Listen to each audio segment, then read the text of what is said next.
আল্লাহ আপনার উপর দয়া করা শুরু করেছেন। সুবহানাল্লাহ।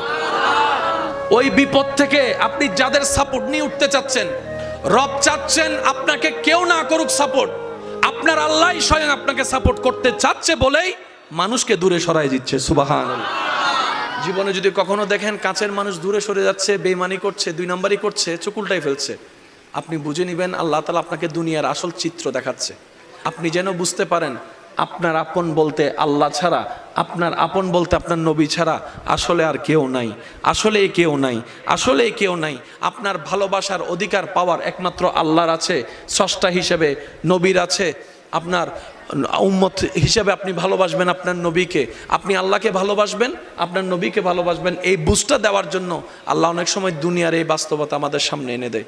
অনেক ভাই বোন, ভাই ভাই এমনও আছে মানুষের কথার ফাঁদে পড়ে, ভুল বোঝাবুঝির কারণে কিংবা মেজাজ গরম থাকার কারণে, দুই চারটা কথার শিকার হওয়ার কারণে হয়তো কোনো একটা সময় দূরত্ব হয়েছে, কিন্তু এখন একজন আরেকজনের সাথে মিলতে চায়, বসতে চায়। ওনাদের মাথায়ও চলে আসছে বাঁচবো আর কয়দিন, বুড়া তো হয়ে গেছে, কিন্তু ভাইকে এখনো বুকে জড়াতে পারলাম না, অনেক দিন হয়ে গেল।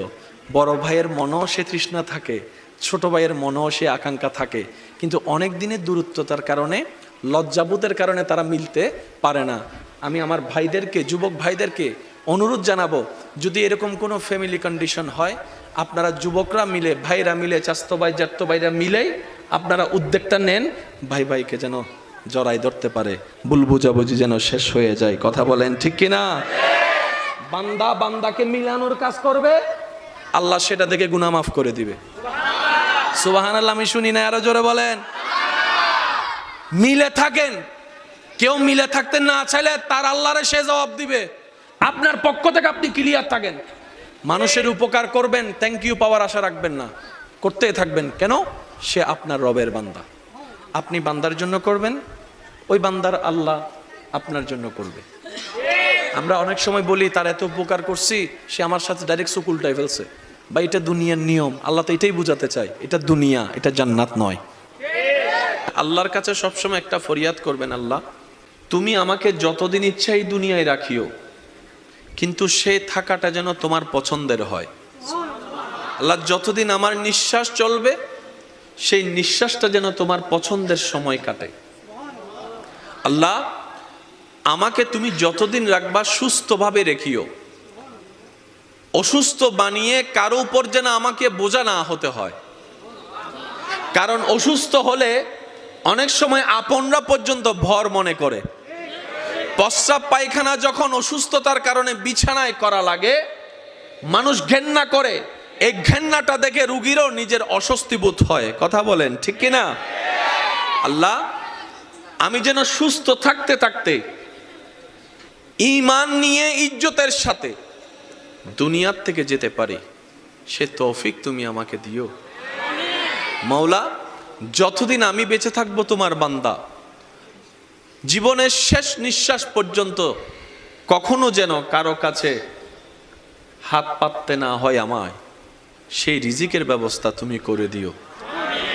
আল্লাহ গো আমি যখন দুনিয়াতে থাকবো না, আমার সন্তানদের ব্রেইনে মনে তুমি এমন নূরের আলো দান করিও, তারা যেন মা বাবার জন্য অন্তত হাজার ব্যস্ততার ভিতরে একটু যেন দোয়ার হাতটা তোমার দরবারে তুলে এমন সন্তান ব্যবস্থা করে দিও। আল্লাহর কাছে এই দোয়াগুলা করা যাবে ইনশাআল্লাহ? আওয়াজ শুনি নাই। এগুলো কি আমাদের জন্য ভালো হবে না খারাপ হবে? যত উত্তম দোয়া আছে, সবচাইতে উত্তম দোয়ার মধ্যে এগুলা অন্যতম উত্তম দোয়া। কি বলেন আপনারা? একমত আছেন তো সবাই? সবাই একমত আছেন তো? কারণ আমরা ইজ্জতের জীবন চাই, বেইজ্জতি হয়ে মরতে চাই না। কথা বলেন ঠিক কিনা? আমরা মানুষের উপকার করে মরতে চাই, কারো উপর বোঝা হয়ে অপমানিত হয়ে মরতে চাই। আল্লাহ পাক আমাদের সবার উপর সে দয়া দান করুক, আমিন।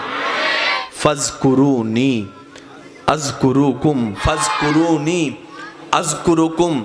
আপনি নীরবে একা রুমে বসে আপন রবকে ডাকছেন, জিকির করছেন, ওখান থেকে রব ডাক দিয়ে বলে, বান্দা ফাজকুরুনি আযকুরুকুম, তুমি আমাকে ডাকো, আমি তোমার ডাকে উত্তর দিয়ে দিব। সুবহানাল্লাহ। বান্দা তুমি আমাকে ডাকতে থাকো, আমি আল্লাহ তোমার সমস্যাকে সমাধান করে দিব। সুবহানাল্লাহ। বান্দারে রিজিক কমতি হয়ে তুমি ডাকতে থাকো, আমি আল্লাহ রাজ্জাক তোমাকে রিজিক দিয়ে ভরপুর করে দিব। বান্দা যখন ডাকতে থাকে গভীর রাতে, রব্বুল আলামিন জিজ্ঞেস করে ফেরেশতাকে, ও ফেরেশতা, আমার বান্দা এভাবে ডাকছে কেন? তার কিছু প্রয়োজন আছে কিনা জিজ্ঞেস করো, আমি আল্লাহ দান করতে প্রস্তুত। সুবহানাল্লাহ। কারো ডাক রব আশা করে না।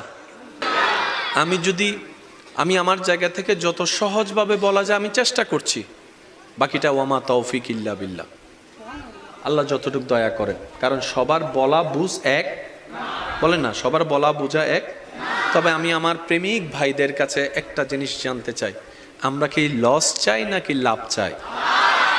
বেইজ্জত চাই না ইজ্জত চাই? অশান্তি চাই না শান্তি চাই? মাথা নিচু করে বাঁচতে চাই নাকি মাথা উঁচু করে বাঁচতে চাই? এই জিনিসগুলা যাদের দরকার, আজকের আলোচনা তাদের জন্য।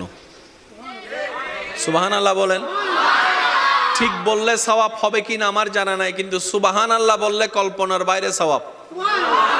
পিছনের বাইরে এমন ভাবে সুবহানাল্লাহ বলেন যেন আওয়াজটা এখানে আসে। একবার বলেন সুবহানাল্লাহ। মাশাআল্লাহ। বান্দা যত রবের জিকির করে শয়তানের গালে জুতার বাড়ি ভরে।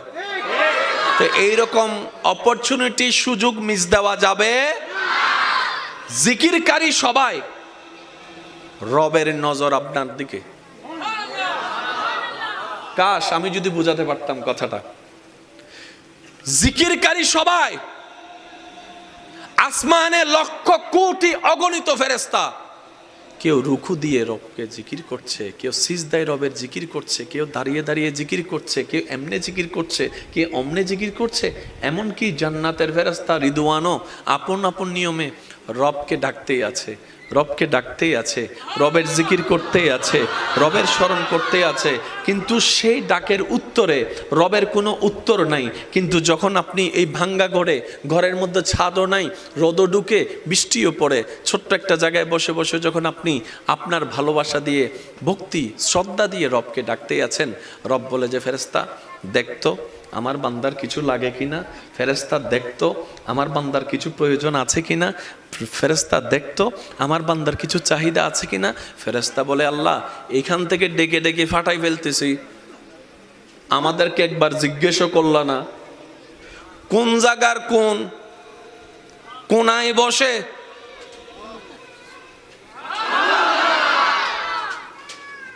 আশেকদের একটু মনের কানটা চাচ্ছি। পুরা সৃষ্টি জগতে পৃথিবী অনেক বড়, কিন্তু সূর্যের সামনে পৃথিবীকে রাখলে একটা ডিমের মতো। ওই বিশ্বজাহানের স্রষ্টা ফেরেশতাকে বলছে দেখতো আমার বান্দার কিছু লাগে কিনা।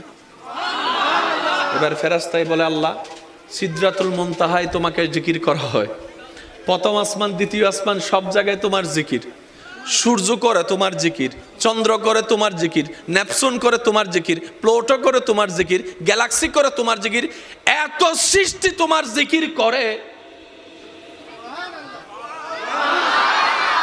কারো কিছু প্রয়োজন আছে কিনা তো জিজ্ঞেস করো নাই।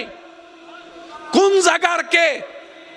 এই বিশ্বের মধ্যে সূর্যের চাইতে অনেক গুণ ছোট পৃথিবী। এই পৃথিবীর মধ্যে কিছু দেশ, কিছু মহাদেশ বাংলাদেশকে গিলে খেয়ে ফেলতে পারবে এমন অনেক মহাদেশ আছে। এত বড় বড় মহাদেশের চাইতে ছোট একটা দেশ, এই দেশের 64 জেলার একটা জেলা,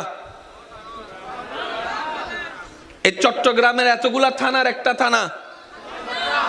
জোরে বলেন, আরো জোরে। এই থানার এতগুলা জায়গার মধ্যে একটা জায়গার কোণার মধ্যে বসে আছে, আর তুমি ওখান থেকে শুনছো। রব বলে যে ফাজকুরুনি আজকুরুকুম, আমি ওয়াদা করেছি আমার বান্দার সাথে, বান্দারে তোর ডাকতে দেরি হবে, আমি রবের উত্তর দিতে দেরি হবে না।